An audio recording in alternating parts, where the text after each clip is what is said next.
नमस्कार साथियों, मैं अरविंद सिंह आपका बहुत स्वागत है आज के मेरे इस सेशन में। आपका साथियों एक बार फिर मैं आपके लिए एक नई जानकारी लेकर के आया हूं और आज हम अपने वीडियो में अपने इस टॉपिक में चर्चा करेंगे EWS रिजर्वेशन सर्टिफिकेट, जिसे हिंदी में कहते हैं आर्थिक आरक्षण प्रमाण पत्र। आज मैं आपको ये बताऊंगा कि EWS, जिसका फुल फॉर्म है economical weaker sections, EWS certificate यानी कि आर्थिक आरक्षण प्रमाण पत्र को कैसे बनाया जाता है, कैसे बनवाते हैं। साथियों वैसे तो ये जो मैं टॉपिक आपको समझा रहा हूँ पूरे भारत देश, इस देश के अंदर EWS सर्टिफिकेट कैसे बनता है उस चीज़ को ध्यान में रख करके मैं ये बातें बता रहा हूँ, लेकिन स्पेशली मेरा फोकस जो है वो उत्तर प्रदेश के लिए है। यूपी के अंदर EWS सर्टिफिकेट कैसे बनता है ये मैं फोकस में रखते हुए यहाँ आपको ये बताने जा रहा हूँ कि ये सर्टिफिकेट आप कैसे बनवाएंगे। साथियों बात की जाए EWS रिजर्वेशन सर्टिफिकेट, अब EWS का फुल फॉर्म की बात की जाए, आप नोट कर सकते हैं, मैंने लिख भी दिया बोर्ड पर, इकोनॉमिकल, ये देखिए इकोनॉमिकल वीकर सेक्शंस, ये है EWS का पूरा मतलब, जिसे कि आर्थिक आरक्षण प्रमाण पत्र कहते हैं। प्रधानमंत्री नरेंद्र मोदी सरकार, भारत सरकार ने 12 जनवरी 2019 को इस देश के अंदर आर्थिक आरक्षण लागू किया सामान्य वर्ग के लिए। अगर आरक्षण की बात की जाए तो आरक्षण से आप परिचित हैं। अन्य पिछड़ा वर्ग जिसे कि OBC कहते हैं उनको आरक्षण दिया जाता है, SC ST उनको आरक्षण दिया जाता है। तो अब भारत के अंदर 12 जनवरी 2019 से सामान्य वर्ग, जिनको कि पहले किसी प्रकार का कोई आरक्षण नहीं था, अब सामान्य वर्ग के लिए भी आरक्षण की व्यवस्था इस देश के अंदर कर दी गई है 12 जनवरी 2019 के बाद। सामान्य वर्ग के लिए जो आरक्षण किया गया है ये 10% का 10% का आर्थिक आरक्षण है। साथियों जैसा कि आप देखेंगे मैंने यहाँ पे हर चीज़ लिखी भी हुई है आपको समझाने के लिए। अगर बात की जाए, ये देखिए पहला टॉपिक, आर्थिक रूप से, ये पहला पॉइंट है, आर्थिक रूप से कमज़ोर सामान्य वर्ग के लिए 10% आरक्षण दिया जाता है।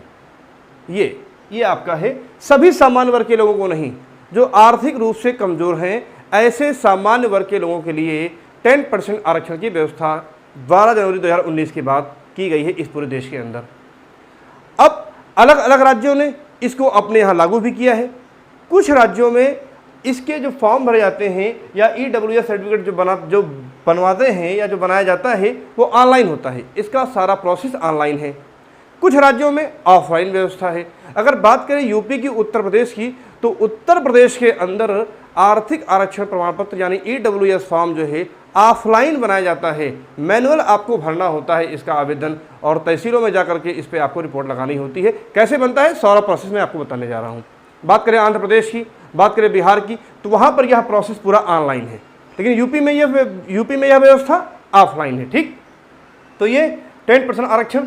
साथियों अगर बात की जाए सामान्य वर्ग की, इस पूरे देश के अंदर आप पूरे देश के अंदर सामान्य वर्ग के लोगों को निकाल लीजिए तो जो टोटल सामान्य वर्ग की आबादी है उसमें 90% से ज़्यादा लोग ऐसे हैं जो इस दायरे में आते हैं। 90% लोग 10% आरक्षण के योग्य हैं और जो क्राइटेरिया है वो भी मैं आपको बताने जा रहा हूँ। आगे देखिए आप, SC ST व OBC के लिए नहीं है यह जो आपका सर्टिफिकेट बनेगा, ये SC ST OBC के लिए नहीं, सिर्फ सामान्य वर्ग के लिए। अब सामान्य वर्ग की बात की जाए तो सामान्य वर्ग में कौन कौन से लोग आते हैं? सामान्य वर्ग की बात की जाए तो क्षत्रिय, ठाकुर, ब्राह्मण आते हैं, बनिया के वर्ग आते हैं, सक्सेना हैं आपके, अग्रहरी हैं आपके, श्रीवास्तव हैं आपके। तो ये जो सामान्य वर्ग के लोग हैं ये उनके लिए व्यवस्था है। और हम जो ये बनाते हैं आर्थिक आरक्षण प्रमाण पत्र, इसका उपयोग हम अपनी सरकारी नौकरियों में, किसी भी नौकरी के लिए आवेदन करना है, किसी भी कोर्स में आपको एडमिशन लेना है तो वहाँ पर यह आपका आरक्षण प्रमाण पत्र लागू होता है, आपको आरक्षण प्रमाण पत्र देना होता है और आपको 10% का आरक्षण का लाभ मिलता है। ठीक, आगे आइए, देखिए लिखा भी हुआ है, किसी भी नौकरी या कोर्स में एडमिशन हेतु प्रयोग होता है, सरकारी डॉक्यूमेंट है। यह एक सरकारी डॉक्यूमेंट होता है क्योंकि EWS एक कानून है इस देश के अंदर, तो इसीलिए जब आप EWS फॉर्म को बनवा लेते हैं तो जो आपको पेपर मिलता है वो चाहे ऑनलाइन मिले या ऑफलाइन मिले, वह एक सरकारी दस्तावेज, वह एक सरकारी डॉक्यूमेंट होता है। आगे देखिए साथियों, इसको बनाने का प्रोसेस क्या है। अगर बात की जाए उत्तर प्रदेश के अंदर तो सभी तहसीलों में इसकी व्यवस्था है, कलेक्ट्रेट में, कार्यालय में इसकी व्यवस्था है, तहसील और कलेक्ट्रेट में जब भी आप पहुँचे, जब भी आप जाएंगे तो कैसे कैसे क्या करेंगे। देखिए, सबसे पहले तो आपकी अपनी एक तहसील होगी, आपका अपना ज़िला होगा, उस ज़िले के अंदर आपकी एक अपनी तहसील होगी। अपनी तहसील में आप जाएंगे, बड़ा ही आसान प्रोसेस है, आपको बिल्कुल भी नहीं भटकना है, कहीं पर कोई शुल्क, कहीं पर कोई फीस आपको नहीं देनी है, ये ध्यान दीजिएगा। किसी भी एजेंट के चक्कर में या किसी भी आप दलाल के चक्कर में नहीं पड़ेंगे। सीधा प्रोसेस, सीधा फंडा मैं आपको यहाँ बताने जा रहा हूँ। आप किसी भी तहसील में पहुँचेंगे, तहसील से आपको एक एप्लीकेशन फॉर्म मिलता है, आवेदन फॉर्म मिलता है। अगर तहसील से नहीं मिल रहा है तो तहसील के आसपास की तमाम दुकानें होती हैं, तमाम फोटोस्टेट की दुकानें होती हैं, तमाम सरकारी कागजात बेचने की दुकानें होती हैं, उन दुकानों पर आप जाइए। 10 रुपये का ये फॉर्म मिलता है, 10 रुपये का इसका एप्लीकेशन फॉर्म यानी कि आवेदन फॉर्म मिलता है। ये देखिए, आवेदन फॉर्म मिलता है आपको। वो आवेदन फॉर्म आपका 2 पेज में होगा। अभी मैं आपको आवेदन फॉर्म भी दिखाऊंगा और कैसे बनता है सर्टिफिकेट ये भी मैं आपको दिखाऊंगा। ठीक, आपने आवेदन फॉर्म लिया, एक प्रति आवेदन फॉर्म की हो गई। ठीक पिछला पन्ना, ये 2 पन्नों में होता है। ठीक पिछला पन्ना स्वयं का घोषणा पत्र होता है, आपका एक कह लीजिए एफिडेविट, आपके द्वारा दिया गया शपथ पत्र, आपके द्वारा दिया गया घोषणा पत्र होता है। उसमें आप ये लिखते हैं कि मेरी इनकम इतनी है, मेरे पास ये चीज़ें हैं, मेरी संपत्तियां इतनी हैं, अतः मुझे आर्थिक आरक्षण दिया जाए, ताकि किसी भी कंडीशन में यदि आपने झूठी सूचना दी है किसी भी कार्रवाई के लिए तो आप स्वयं उत्तरदायी होंगे। तो आवेदन फॉर्म ले लिया आपने, ये आपका स्वयं का घोषणा पत्र उस फॉर्म के साथ लगा रहेगा। इस आवेदन फॉर्म को बिल्कुल आप हिंदी में चाहे तो इंग्लिश में इसको भरिए, अपना नाम भरिए, अपने पिता का नाम भरिए, अपना एड्रेस भरिए। ये हो गया, आपने भर दिया, जो सामान्य सी बात है। और इसमें आपके 2 फोटोग्राफ, 2 कलर पासपोर्ट फ़ोटो भी लगते हैं, ध्यान दीजिएगा आप। ठीक है, आगे देखिए, अब इसके साथ आपने फॉर्म भर दिया, 2 पासपोर्ट फ़ोटो लगा दिए, उसमें जगह होती है। ठीक, आगे बढ़ेंगे तो इस फॉर्म को भरने के बाद आपके कौन कौन से डॉक्यूमेंट इसमें लगेंगे।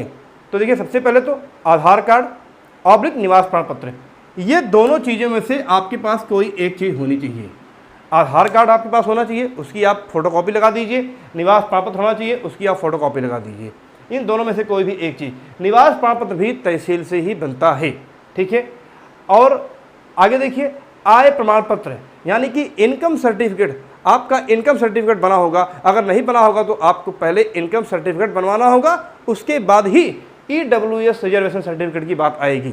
तो आपको अपना इनकम सर्टिफिकेट यानी कि आधार कार्ड लगा दिया या निवास प्रमाण पत्र लगा दिया। फिर आगे देखिए, आय प्रमाण पत्र यानी इनकम सर्टिफिकेट लगा दिया। यह इनकम सर्टिफिकेट आपका 3 साल के अंदर का होना चाहिए, 3 साल से अधिक का नहीं। अगर 3 साल से अधिक का है तो आपको दोबारा आवेदन करके दोबारा बनवाना होगा, तो आप इस फॉर्म के लिए अप्लाई करेंगे EWS के लिए। वैधता, इसकी वैधता ये कब तक के लिए मान्य होता है, ये बड़ी चर्चा होती है। तो मैं आपको बता दूं, यूपी के अंदर 1 वर्ष के लिए इसकी वैल्यू होती है, यह 1 वर्ष के लिए मान्य होता है। और इसका टाइम पीरियड क्या है, ये वित्तीय वर्ष के अनुसार, क्योंकि आपकी जो इनकम होगी, आपकी जो संपत्तियां होगी, जब उसका कैलकुलेशन होगा तो वित्तीय वर्ष, फाइनेंशियल जो ईयर है उसके अकॉर्डिंग होगा। मतलब ये अप्रैल से लेकर के 31 मार्च तक 1 वर्ष के लिए बनता है। 1 वर्ष के लिए बना आपका सर्टिफिकेट। इनकेस आपकी कहीं जॉब नहीं लगी, आपने एडमिशन नहीं लिया, नेक्स्ट ईयर में आप कैसे करेंगे, तो नेक्स्ट ईयर में भी बिल्कुल ही सीधा तरीका, आपको ये प्रोसेस दोबारा करना होगा। आपको एक आवेदन फॉर्म लेना होगा और ये 2-3 चीज़ें जो है उसमें आपको साथ में लगानी होंगी, और आपको लगा करके इसको वेरीफाई करवा करके अपने पास इसको रखना होगा। कैसे होगा, मैंने अभी आपको बताया कि तहसील में आप गए, आपने फॉर्म लिया, आधार कार्ड लगाया, इनकम सर्टिफिकेट लगाया। इसको लगाने के बाद आप सीधे अपने लेखपाल अथवा पटवारी के पास पहुंच जाइए तहसील के अंदर। सभी तहसीलों में सरकारी कर्मचारी है लेखपाल पटवारी, उसका अपना एक निश्चित स्थान है, उसका अपना एक निश्चित समय है, निश्चित जगह है, वहाँ आपको मिलेगा। आप वहाँ पहुँचिए तहसीलों में। लेखपाल सबसे पहली रिपोर्ट, जब आपने फॉर्म भर दिया, ये डॉक्यूमेंट लगा दिए, तो आप लेखपाल के पास जाइए। आप उस लेखपाल के क्षेत्र के हैं तो वो आपको जानता है, या आप अपना परिचय दीजिए, वो आपको जान जाएगा। लेखपाल से आपने रिपोर्ट लगवा दी, लेखपाल ने ये रिपोर्ट लिखा कि हाँ ये हमारे गांव के निवासी हैं, ये फला गांव के निवासी हैं और इनकी इनकम ये है, ये आर्थिक आरक्षण पाने के योग्य हैं। लेखपाल की रिपोर्ट के बाद लेखपाल से ऊपर का अधिकारी होता है कानूनगो, जिसे कि राजस्व निरीक्षक कहते हैं, उसकी रिपोर्ट लगती है, उसके सिग्नेचर होते हैं। इसके बाद यह फॉर्म सीधे तहसीलदार, किसी भी तहसील में तहसीलदार एक पोस्ट होती है, ये PCS अफसर होता है, तो तहसीलदार के पास आपका आवेदन फॉर्म जाएगा। तहसीलदार के जो होते हैं, कह लीजिए आप उनके क्लर्क होते हैं, वो तहसीलदार के पास आप सीधे अपने फॉर्म को नहीं ले जाएंगे। तहसीलदार के लिए क्लर्क को निश्चित होते हैं, वो क्लर्क आपका जो है फॉर्म को ले जाएगा, तहसीलदार साहब की उसमें रिपोर्ट लगेगी, उनके सिग्नेचर होंगे, उनकी मोहर लगेगी, उसके बाद आपका यह प्रमाण पत्र तैयार हो गया है और आपको ये मैनुअली मिल जाएगा। इसको आप रखिए और इसकी फ़ोटोकॉपी आप लगाते रहिए तमाम तरह की नौकरियों में और तमाम तरह के एडमिशन फॉर्म में। मैं आपको दिखाता हूँ ये फॉर्म कैसे होता है साथियों। इस वक्त आप देख रहे होंगे ये मेरे हाथ में एक फॉर्म है EWS। ये देखिए ये 2 पेज में है। एक पेज देखिए मैंने ये आपको पहले खोला और दूसरा ये पहला ये वो जो जिसमें आप जानकारी देंगे। अगर आप ध्यान से देखेंगे इसमें तो ये प्रपत्र 1 ध्यान से देखिएगा, उत्तर प्रदेश सरकार कार्यालय का नाम। चूँकि ये जो फॉर्म मैंने लिया है ये अमेठी ज़िले से बना हुआ है तो तहसीलदार अमेठी का कार्यालय, सारी जानकारियाँ आपकी इसमें है। और वो कंडीशन, वो शर्तें कौन कौन सी हैं, अभी मैं शर्तों के बारे में भी आपको बताऊंगा। ये शर्तें आपको मैं दिखाऊंगा। और ये देखिए तहसीलदार का सिग्नेचर, ये आपका फ़ोटो हो गया। इसके बाद देखिए आपका ये आपका पीछे एक घोषणा पत्र है आपका, जिसमें आपके द्वारा लिखा गया है वही एड्रेस वगैरह। और आपने ये खुद ये कहा है कि मेरी इनकम 8 लाख से कम नहीं है, मेरे पास इतने स्क्वायर फीट का प्लाट नहीं है, मेरे पास इतने गज का प्लाट नहीं है। ये आपका घोषणा पत्र है। अगर आपने झूठ बोला तो किसी कार्रवाई के लिए आप जिम्मेदार होंगे। तो इस तरह से ये आपका सर्टिफिकेट तैयार हो जाता है साथियों। तहसीलों में किसी भी तहसील में पहुंचिए, लेखपाल, कानूनगो और तहसीलदार की रिपोर्ट लगवाइए। शर्तों की बात की जाए तो देखिए मैंने शर्तें लिखी हैं। पहली शर्त, वार्षिक इनकम 8 लाख से कम हो, एनुअल इनकम 8 लाख से कम होनी चाहिए। 8 लाख से अधिक इनकम जिनकी है उनके लिए यह व्यवस्था नहीं है। दूसरा, 5 एकड़ या इससे ज़्यादा भूमि ना हो। उस व्यक्ति के पास जो है, अगर आप EWS का आवेदन कर रहे हैं तो आपके पास जो है 5 एकड़ ज़मीन या इससे अधिक ना हो, मतलब 5 एकड़ से कम ज़मीन हो। ठीक। तीसरी शर्त, किसी भी शहर में, शहर का मतलब आपका हो गया लखनऊ, कानपुर, बनारस, ठीक है ना, तो किसी भी शहर में 1000 वर्ग फीट यानी 1000 स्क्वायर फीट या इससे अधिक का प्लाट ना हो, मतलब 1000 स्क्वायर फीट से कम का प्लाट हो। अगर 1000 स्क्वायर फीट का प्लाट है, 1000 से अधिक स्क्वायर फीट का प्लाट है तो आप इसके योग्य नहीं है, ये आपका प्रमाण पत्र नहीं बनेगा।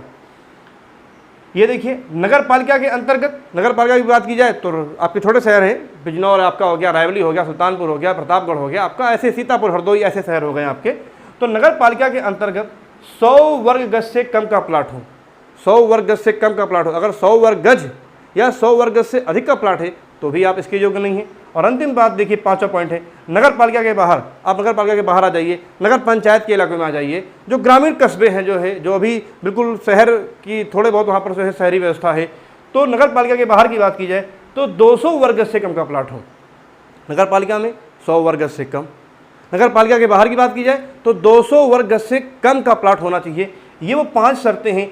इन्हीं शर्तों को ही लेखपाल चेक करता है, लेखपाल तय करता है और रिपोर्ट लगाता है, तब जा करके आपका ये EWS फॉर्म बनता है। तो ये बिल्कुल सी आसान व्यवस्था। तहसील में पहुंचिए, खुद सारे काम कीजिए, किसी भी एजेंट चक्कर में मत पड़िए। बाकी आपको कुछ पूछना है तो आप कमेंट पूछिएगा, मैं आपको हर एक जानकारी देता रहूँगा। तो आज का जो मेरा टॉपिक साथियों है, EWS फॉर्म क्या होता है, ये कैसे बनता है, कब से लागू है, ये मैंने आपको अपने इस वीडियो में बताया। प्लीज़ आप मेरे चैनल को जरूर सब्सक्राइब करें। ऐसी ही सटीक और सीधी जानकारी मैं आपके लिए लेकर के आऊँगा। आप चैनल को सब्सक्राइब करना बिल्कुल ना भूलें। आज के लिए साथियों इतना ही, धन्यवाद।